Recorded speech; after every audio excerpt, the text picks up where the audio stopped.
Hey people, welcome to ready for study. मैं मानसी गुप्ता आज आपके साथ करने जा रही हूँ क्लास 10th की सोशल साइंस वर्कशीट। ये आपकी सोशल साइंस वर्कशीट नंबर 89 है और इसकी डेट क्या है 17 फरवरी 2022। ठीक है, तो आज की जो हमारी वर्कशीट है इसमें हम आपकी इकोनॉमिक्स की बुक का चैप्टर नंबर 4 पढ़ रहे हैं, ग्लोबलाइजेशन। ठीक है, तो इस चैप्टर का आज टॉपिक क्या पढ़ेंगे हम, कंपटीशन एंड अनसर्टेन एम्प्लॉयमेंट। तो देखो, ये जो आपका इकोनॉमिक्स की बुक का चैप्टर है ना, ग्लोबलाइजेशन वाला, ये आपका टर्म 2 का एक काफ़ी इंपॉर्टेंट चैप्टर है। तो अभी तक अगर आपको सिलेबस नहीं पता है टर्म 2 का क्या है आपका सिलेबस, तो आप प्लीज़, मैंने इसके ऊपर एक क्लास 10th टर्म 2 की एक वीडियो अपलोड की हुई है, तो प्लीज़ आप उसको देख लेना।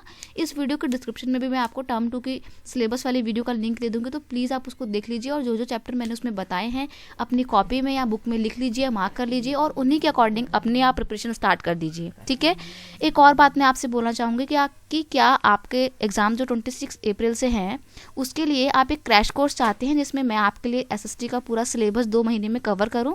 तो अगर आप चाहते हैं तो प्लीज़ मुझे कमेंट सेक्शन में यस लिख के बताइए। अगर आप लोगों का पॉजिटिव रिस्पांस होता है तो मैं अपनी तरफ से अपना 100% दूंगी और आपके लिए क्रैश कोर्स लेकर आऊँगी जिसमें मैं आपका कंप्लीट टर्म 2 का सिलेबस कंप्लीट करवाऊँगी एसएसटी का। ठीक है, चलिए अब हम स्टार्ट करते हैं अपने इस वीडियो को। टॉपिक है uncertain competition and uncertain employment. ये अनसर्टेन एम्प्लॉयमेंट क्या होता है ये क्या हम जानेंगे। Globalisation and the pressure of competition have sustainably change the life of workers. देखो, जो ग्लोबलाइजेशन हो रही है इसने वर्कर्स की लाइफ को जो है बिल्कुल चेंज कर दिया है और बहुत नेगेटिव इम्पैक्ट डाला है उनकी लाइफ में। ठीक है, they are facing growing competition. Most employers these day prefer to employ work flexibly.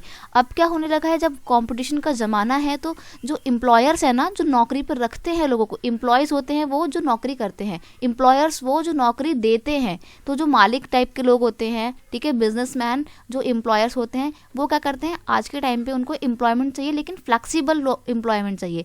Flexible employment का मतलब होता है एक ऐसी कंडीशन जिसमें जब काम होता है तब तो वर्कर्स को ज़्यादा से ज़्यादा जो है भर्ती कर लेते हैं कंपनी में, और जब काम नहीं होता है उन वर्कर्स को क्या बोलते हैं कि अब आपकी ज़रूरत नहीं है, आप छुट्टी कर लीजिए, काम पे अब अपने घर में बैठिए। तो इनकी जो आज के टाइम पे जॉब है ना वर्कर्स की, वो कैसी है, अनसर्टेन हो गई है। ठीक है, कंटिन्यूटी नहीं है उस जॉब में, कभी होती है काम तो काम पे रख लेते हैं, नहीं होता है काम तो उनको काम से निकाल देते हैं, सिक्योर जॉब नहीं है। ठीक है, larger MNC in the garment industry in Europe and America order their product from the Indian export। अब जो बड़ी बड़ी MNC कंपनियां होती हैं इंग्लैंड की और अमेरिका वगैरह की, ये लोग क्या करते हैं ना, ये कंपनियां क्या करती हैं, भारत की कंपनियों को, इंडिया की कंपनियों को, एक्सपोर्टर्स कंपनी को बोलती हैं, ऑर्डर दे देती हैं कि आप हमारे लिए इतना सामान जो है वो प्रोड्यूस कर दीजिए, आपको इतना रुपया जो मिलेगा। ठीक है, अब सारी की सारी रिस्पॉन्सिबिलिटी किसकी होती है, इंडियन एक्सपोर्टर्स की होती है कि वो पूरा ऑर्डर तैयार करें और उसको डिस्पैच करके एमएनसी के पास या बाहर के देशों में एक्सपोर्ट कर दे, बेच दे। ठीक है, तो these large MNC with world wide network look for the cheapest goods in order to maximise their profit. वो अपने प्रॉफिट को बढ़ाने के लिए क्या करते हैं ना, सबसे सस्ते से सस्ते सामान को खरीदने की कोशिश करती हैं। To get these large order Indian garment exporters try hard to cut their own cost. अब जब इंडियन एक्सपोर्टर्स को इतना बड़ा बल्क में ऑर्डर मिलता है तो वो कोशिश करते हैं कि वो ऑर्डर टाइम पे पूरा करें, प्लस वो कोशिश करते हैं कि उनकी कॉस्ट कम से कम आए ताकि उनको भी प्रॉफिट ज़्यादा से ज़्यादा हो सके। ठीक है, as cost of raw material can not be reduce, exporters try to cut labour cost. अब देखो, जो इंडियन एक्सपोर्टर होते हैं उनको क्योंकि अपनी कॉस्ट कम से कम करने की कोशिश करनी है, तो वो क्या करते हैं, रॉ मटेरियल में तो वो रिड्यूस नहीं कर सकते कॉस्ट को, क्योंकि अगर वो रॉ मटेरियल में कॉस्ट को रिड्यूस करेंगे तो उनके रॉ मटेरियल की जो क्वालिटी है वो कम हो जाएगी। तो वो लोग क्या करते हैं, एक्सपोर्टर्स, वो लोग लेबर्स को जो वेजेस देते हैं ना उसमें कमी करना शुरू कर देते हैं। Where earlier a factory use to employ worker on a permanent basis, now they employ workers only on a temporary basis. उनको अब परमानेंट बेस पे जॉब पे नहीं रखते हैं वर्कर्स को, बल्कि वो लोग टेम्पररी बेस पे जॉब पे रखते हैं, यानी कि जब काम आता है तब उनको जॉब पे रखते हैं और जब काम नहीं होता है उन्हें निकाल देते हैं। They are kick out from the company. Workers also have to put in very long workers are and work high night shift on a regular basis during the peak season। जब बहुत ज़्यादा काम आ रहा होता है, पीक पे season होता है, तो क्या करते हैं भाई, उनसे रात में भी काम करवाते हैं, एक्स्ट्रा घंटे भी काम करवाते हैं, नाइट शिफ्ट भी चलती है।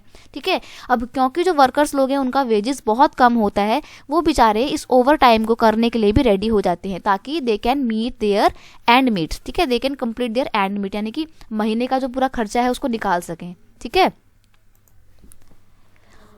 while this competition the garment exporter has allowed the MNC to make large profit. तो हम देखते हैं कि ये जो ग्लोबलाइजेशन का पूरा कंपटीशन वाला वर्ल्ड है, इसमें एमएनसी जो है इनको तो बहुत ज़्यादा प्रॉफिट मिलता है, लेकिन workers are denied their fair share of the benefit. लेकिन जो वर्कर लोग होते हैं उनको इस बेनिफिट से क्या कर दिया जाता है, डिनाई कर दिया जाता है, मतलब वंचित कर दिया जाता है, डिप्राइव कर दिया जाता है। ठीक है, अब आपको यहाँ पे यही क्वेश्चन दिया हुआ है कि ये जो कंपटीशन इतना हो रहा है इसका वर्कर्स की लाइफ में क्या इफेक्ट पड़ता है, इंडियन एक्सपोर्टर्स की लाइफ में क्या इफेक्ट पड़ता है, और फॉरेन एमएनसी के ऊपर इसका क्या इफेक्ट पड़ता है। ठीक है, तो आपको इसे यहाँ पे इसका आंसर करना है। आंसर आपका सिर्फ इतना ही है, यहाँ पे मैंने बताया है इधर कि वर्कर्स के ऊपर क्या इफेक्ट पड़ता है। तो देखो, workers also have to put in very long working hours, but they have to work in night shift on a regular basis during the peak season. मतलब पहली बात, उनको एक तो लंबे समय तक काम करना पड़ता है, प्लस जब पीक सीजन चल रहा होता है यानी कि बहुत ज़्यादा काम आ रहा होता है तो उनको नाइट शिफ्ट भी करनी पड़ती है। Wages are low and worker are force to work overtime to make both end meets. अब क्योंकि भाई देखो, जो वेजेस हैं वर्कर्स के क्या होते हैं, बहुत ही लो होते हैं, बहुत ही कम होते हैं, तो बेचारे वो भी काम करने के लिए जो है तैयार हो जाते हैं, ओवर टाइम करते हैं। ठीक है, क्यों? So that they can make both ends meet, यानी कि महीने का पूरा खर्चा निकाल सकें। While this competition has allowed the MNC to make large profit, और इन सब कॉम्पिटिशन के बीच में एमएनसी को बहुत प्रॉफिट मिलता है और वर्कर्स जो है उनको उनके फार शेयर से डिनाई कर दिया जाता है, यानी डिप्राइव कर दिया जाता है। ठीक है, अफेक्ट ऑन इंडियन एक्सपोर्टर्स। जो इंडिया के एक्सपोर्टर्स लोग हैं, यानी कि इंडिया की कंपनी वाले जो हैं, उनको क्या लाभ मिलता है। तो देखो, पहली बात, वो लोग एमएनसी से बहुत ही चीप रेट पे ऑर्डर उनको मिलते हैं। ठीक है, they get the order from MNC at a very cheap rate. They try hard to cut their cost, वो अपनी कॉस्ट को कम करने की कोशिश करते हैं। And that's why they employ workers only on temporary basis, और अपने कॉस्ट को कम करने के लिए वो क्या करते हैं, वर्कर्स को टेम्प्रेरी बेस पे हायर करते हैं। ठीक है, और अगर बात करें एमएनसी पे इसका क्या इम्पैक्ट पड़ता है, तो they are able to find the cheapest good in order to maximise their profit. अपने प्रॉफिट को कमाने के लिए वो क्या करते हैं, चीप गुड्स जो है उनको गेट करने के, उनको प्राप्त करने की पूरी कोशिश करते हैं। Competition among the garments exporter has allowed this MNC to make large profit, और क्योंकि भाई कंपटीशन बहुत ज़्यादा है तो उसने एमएनसी को लार्ज प्रॉफिट बनाने में बहुत ज़्यादा सपोर्ट किया है। ठीक है बच्चे, तो बस आपकी आज की जो वर्कशीट थी वो इतनी थी।